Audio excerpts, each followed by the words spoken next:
Gak ada, saya lanjut Bu. Atau ibu bilang jangan banyak-banyak nanya fikih ini. Kalau banyak-banyak antum udah tanya, banyak kewajiban. Ya silakan Ahmad. Assalamualaikum warahmatullahi wabarakatuh. Waalaikumsalam warahmatullahi wabarakatuh. Untuk yang bagian hitam tadi Ustazah, Iya. untuk wanita kan hukumnya sunnah. Jadi untuk bayi itu di hitam dipotong. Kalau kemarin kata dokter cuma sekedar digores. Iya, kalau dulu kan agak diangkat sedikit Bu. Sekarang cuma syarat aja Bun. Tetap sunnah. Iya. Terima kasih Ustazah. Iya, sama-sama. Jadi tetap anak ibu kalau lahir nggak usah takut. Di kita sikit aja. Sudah? Fadol, silakan. Waalaikumsalam warahmatullahi wabarakatuh.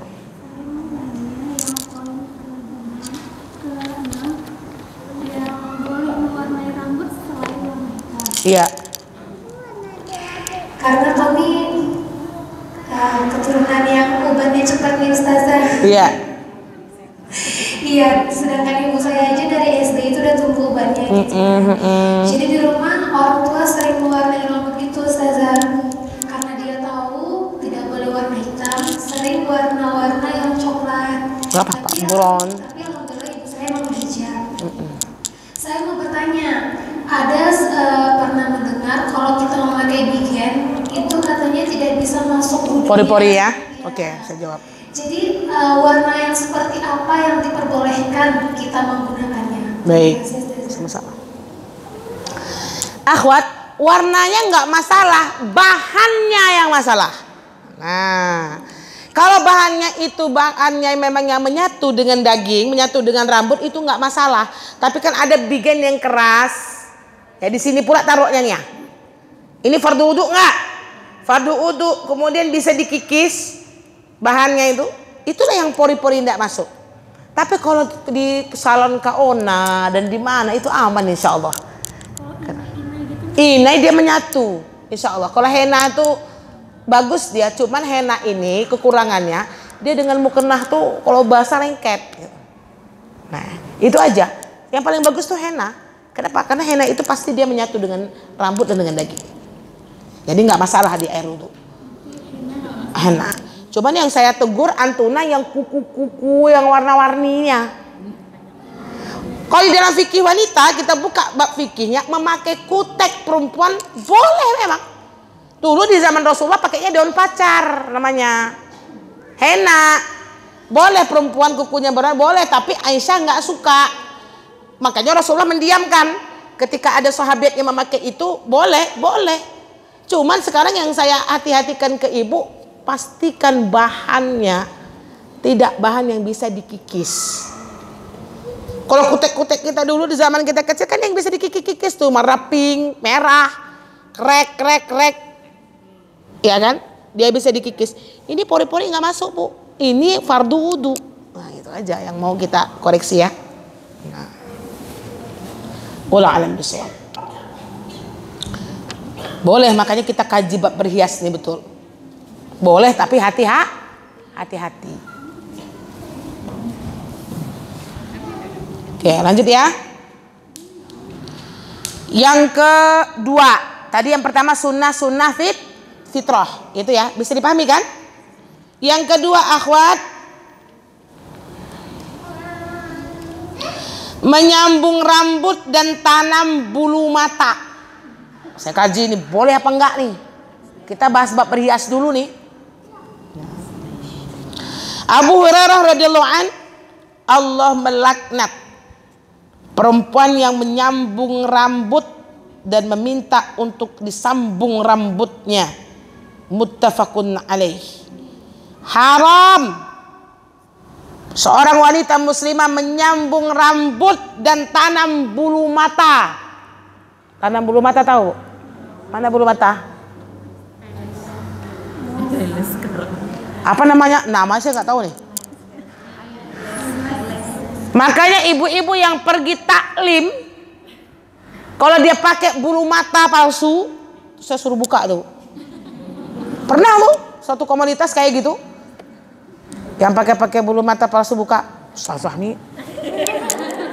Gak apa-apa, saya ngomong syariat gitu kan. Yang lucunya lagi Bu, merasa Assalamualaikum, saya cuma mandang ibu tuh aja, saya nggak terpandang bulu matanya. Sehat Bu, sehat. Ustazah maaf, Ustazah dari pesta tadi Ustazah. Gak apa-apa, berarti dia tahu. Nah ya, suka saya kayak gitu-gitu Bu. Walaupun belum bisa berubah, tapi ada dirinya masih mengakui itu syariat. Yang lucunya lagi Bu, saya diundang ngisi diundang pernikahan anak ibu pengajian. Saya dikonfirmasi, jam berapa Ustazah kesini? Saya 4:30 mungkin bisanya Bu, sama abdinya 4:30 ya, 4:30. Apa katanya dengan teman-teman satu kelompoknya, Ustazah mau datang woi. Mulai itu Bu, tabarutnya tuh mulai dihapus. Habis sholat ashar kayak gitu kan. Datang saya, Assalamualaikum, datanglah. Ustazah kami bagus kan Ustazah? Nggak menor-menor kan? Padahal baru dihapus gitu. Alhamdulillah, satu sisi itulah dakwah ini Bu. Meskipun kita belum bisa untuk melakukannya, tapi sedikit demi sedikit kita kurangi. Hijrah itu kan bertahap.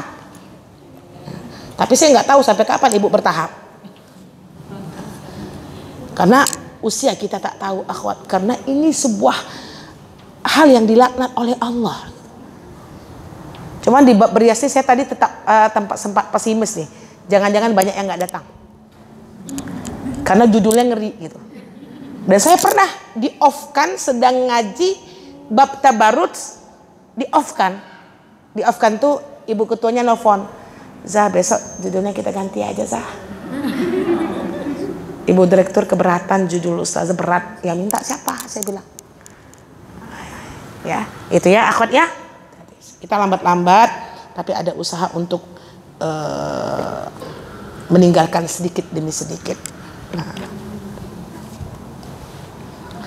Oke, lanjut yang keberapa? 3. Yang ketiga, merenggangkan atau meruncingkan gigi demi kecantikan. Boleh apa enggak? Enggak boleh nih, makanya kita sebutkan nih. Merenggangkan gigi dan meruncingkan. Merenggangkan itu apa maksudnya Bu? Ya dicantik-cantikkan lah, dikikir giginya nih. Ya, namanya apa Mbak? Nah, apa aja lah namanya. Di bahasa Indonesianya merenggangkan, mengkikir tuh nggak boleh. Tapi kalau membuang karang itu kan kesehatan lain lagi. Sama melata. Bukan mutiara, mutiara kegedean. Permata. Boleh apa enggak? Haram hukumnya Bu. Apa dah? Apa Bu? Hah? Oke, pakai behel ini perbedaan pendapat di kalangan ulama. Yang pertama, apabila itu memang karena kekurangan fisik, insya Allah dibolehkan. Kalau kekurangan fisik ya Bu. Tetapi apabila untuk gaya dan mempercantik diri, kan ada behel-behel untuk gaya tuh. Giginya enggak masalah, udah pakai behel loh. Untuk tren-tren sekarang, anak muda sekarang, haram hukumnya akhwat. Dan behel itu kan ada masanya, berapa bulan? Setahun ya, segera lepas. Ini perbedaan pendapat di kalangan ulama. Kalau mengganggu fisik, memang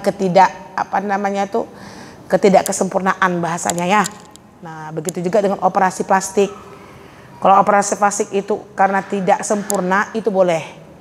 Misalnya kita karena tabrakan, bibirnya sumbing, itu boleh. Tapi kalau untuk memancungkan hidung, nah, haram hukumnya. Untuk mempercantik, haram hukumnya.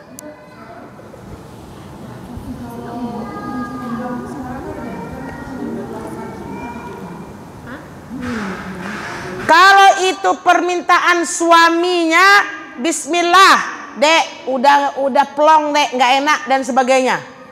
Karena kan yang punya suami. Tapi apabila hanya untuk mempercantik, ya kemudian apa namanya tuh hanya untuk sebagai hiburan dan sebagainya, itu nggak boleh, haram hukumnya. Ya ada tuh fikihnya. Kamu nyulam, berarti kata tuh karena suaminya udah nggak nyaman, misalnya ibu karena kita misalnya lubangnya terlalu apa namanya, maaf kita bicara fikih ya. Ya. Udahlah bu, sebenarnya saya nggak setuju nih itu, tapi cuman ada fikih Qaradawi mengatakan dia boleh. Ya, cuman pastikan itu darurat kali ya.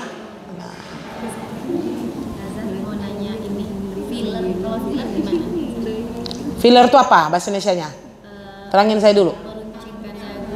Enggak.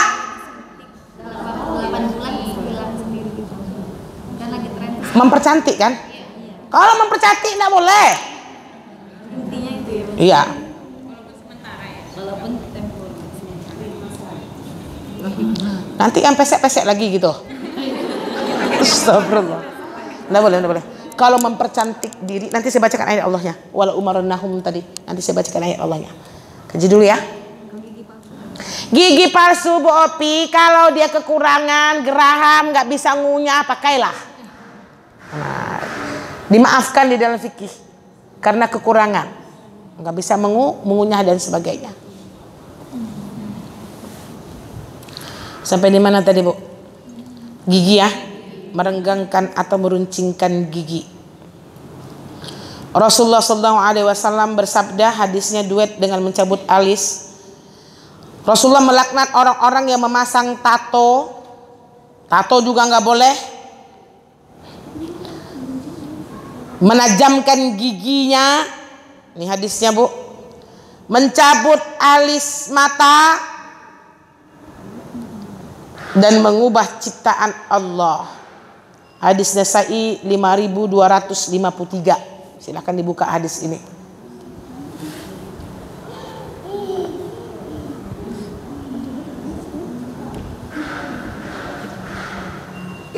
Rasulullah melaknat orang-orang yang memasang tato, menajamkan gigi, sama ya hadisnya tadi ya, mencabut alis mata dan mengubah ciptaan Allah.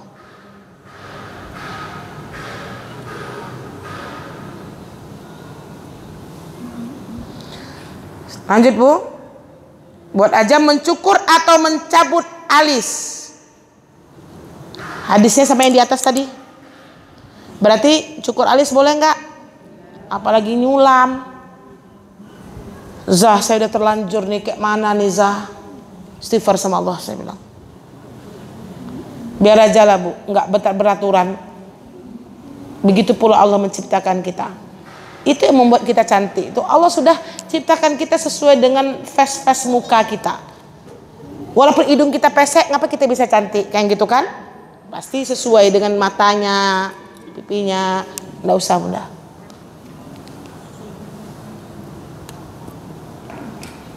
Sudah? Lanjut. Memakai wangi-wangian. Boleh apa enggak nih perempuan Bu? Enggak boleh kan? Ibu pakailah, saya enggak larang. Karena hadisnya apabila dia memakai parfum, kemudian parfumnya itu dibaukan dengan lawan jenisnya, sehingga lawan jenis itu bernafsu, maka inilah yang dikatakan dia seorang sang penzina. Itu yang harus kita pastikan. Tapi kalau saya keluar mobil kok, masuk mobil, saya taklim dengan perempuan semua, habis itu pulang lagi, pakailah. Boleh, saya boleh kan? Karena hadisnya seperti itu Bu. Cuman ibu bisa pastikan nggak, gitu? Nggak ketemu dengan lawan jenis, misalnya. Kurangi dikit-dikit ya. Habiskan dulu parfum-parfum mahal tuh. Nggak usah dibeli lagi. Pakailah setengah botol, tapi di rumah Bu. Kita keluar pakai parfum wangi-wangi, di rumah bawang putih parfum ibu. Bawang putih, minyak kayu putih. Sama suami wangi-wangi. Atau datang pertanyaan, kalau nggak pakai parfum nggak pede Ustazah. Kenapa kita nggak pede? Kan sekian jam harus mandi. Ada sekarang Rexona, pakai Rexona, pakai Rapika. Ketahanannya itu cuma berapa jam cuman Maya. Tapi kan habis itu kita aktivitas pulang habis itu. Sering-sering mandi. Itu yang kita takutkan Ibu, seorang pengzina tadi. Hah? Pewangi? Boleh, yang dikeragui di dalam fikih parfum laundry, namanya aja udah parfum. Parfum laundry itu kalau dia baunya lama, kan nyengatnya beda Bu. Nah, pandai-pandai lah kita. Jadi kalau Molto saya pakai Molto, Rapika saya pakai Mbak. Ya. Cuma parfum laundry itu kalau banyak nyengat dia, dari pagi sampai sore kayak gitu. Itu kalau spray, kalau back cover, silahkan lah tuh. Tapi kalau baju-baju kita pergi keluar nggak usah. Tapi Islam ini identik dengan bersih. Saya mohon maaf karena banyak mendapat catatan yang jorok itu orang-orang yang sudah berpakaian syar'i. Saya mohon maaf. Ngomongin diri sendiri nih, gitu. Kita yang berpakaian syar'i ini yang harus kita perhatikan pakaian kita. Karena dia memang sudah bersyariat, cuma bersyariat enggak pandai pula jaga bersih. Sudah nggak pakai parfum. Anak jilbab 3 hari nggak ganti. Iya nih udah mah. Sisir rambut sekali berapa hari? Karena kita pakai jilbab kan. Jilbab berhari-hari. Jadi sehingga orang duduk di samping kita pun nggak nyaman akhwat. Karena itu labelnya orang yang berpakaian syar'i. Kita yang dihantam mereka. Kita syiarkan betul ini kan. Cuman kita nggak bisa pula menjaga. Termasuk saya pribadi nih, berhati-hati. Sulit memang Bu, ketika kita sudah melihatkan identitas kemuslimahan kita. Jadi orang melihatnya Islamnya. Bersih ya Bu ya. Nah, saya pernah ditanya, saya bersebelahan sholat sama orang pakaian syar'i, Ustazah ya Allah baunya Ustazah. Terus saya mau bilang apa sih, diam aja, ya Allah kasihannya Islam. Nah, berat ini memang udah. Ya. Sudahlah 10:30. Nanti semakin banyak semakin berat. Bulan depan saya sambung. Belum bab pakaiannya, belum lagi yang lainnya. Memakai produk kecantikan yang haram, nanti saya terangkan. Nih bedak-bedak ibu-ibu nih. Nah, skincare-nya. Pakai pula alas bedak waterproof. Kayak mana wuduknya? Itu mau kita kaji, tapi bulan depan. Nggak usah banyak-banyak dulu akhwat, pusing kita nanti. Sini dulu, ini yang kita ulang nih yang sudah biasa kita udah tahu. Alis tadi ya, mengkikir gigi, tato, kemudian bulu mata, itu udah jelas nggak boleh tadi ya, hadisnya dilaknat loh. Bukhari Muslim. Ya, yang satu hadis Nasa'i, semuanya hadis-hadis sahih.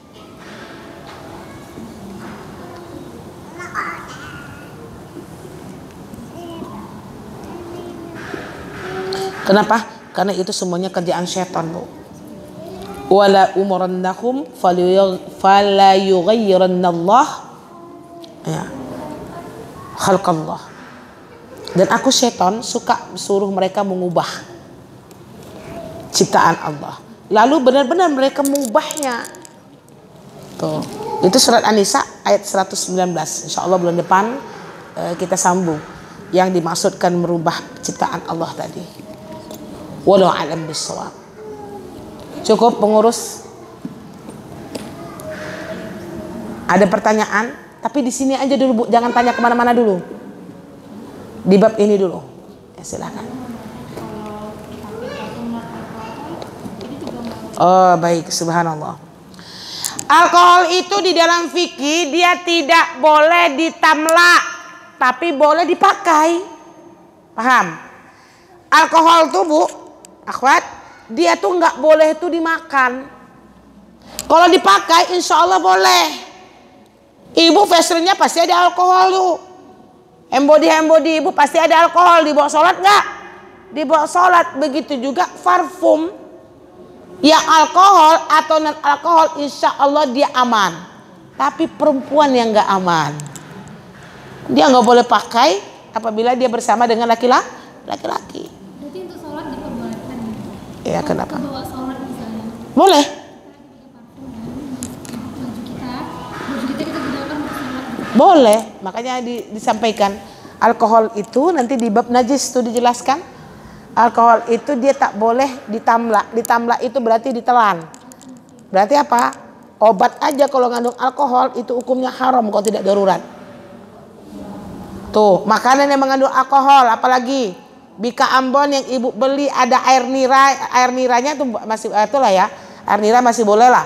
Dia udah pakai tua itu haram, mengandung alkohol. Nira itu kan sehat dia. Nira itu cuma 24 jam, besoknya itu udah jadi alkohol. Itulah tua kan? Nah itu ya akhwat ya, tapai yang sudah berbuih-buih, kalau dia udah asam Kak Sri itu yang mengandung alkohol. Tapi kalau dia masih manis insya Allah masih aman ya. Wala'alim bisawab. Brom tuh mengandung alkohol. Tadi ya, nanti di bab najis ya. Wala'alim bisawab. Ini mungkin yang mesti kita sampaikan umahat. Semoga antuna semuanya bersabar dalam mengkaji bab-bab berat ini ya, karena ini berkaitan dengan diri kita terutama perempuan. Jangan sampai Allah melaknat kita karena di bab berhias ini. Berhiaslah sesuai dengan syariat. Al-haqqu min rabbik wa takuna minal mumtarin. Assalamualaikum warahmatullahi wabarakatuh. Saya tutup dengan doa kafatul majelis saja. Subhanakallahumma wa bihamdika asyhadu an la ilaha illa anta astaghfiruka wa atubu ilaik. Rabbana atina fid dunya hasanah wa fil akhirati hasanah wa qina azabannar. Subhana rabbika rabbil izzati amma yasifun wa salamun alal mursalin walhamdulillahi rabbil alamin. Afwan minkum. La'anallahu wasimat. Ini hadis-hadisnya sebelum saya bacakan ya, insyaallah bulan depan. Kenapa, Bu?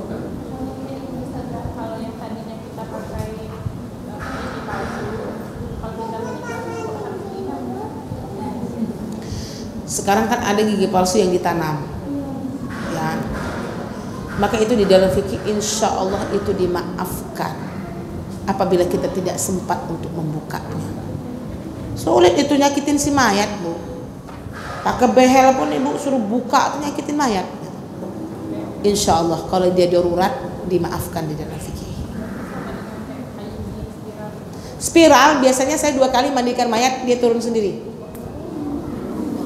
Kan organ-organ kita sudah tidak berfungsi, jadi dia tuh turun. Masya Allah 2 kali tuh mandikan keluar spiral.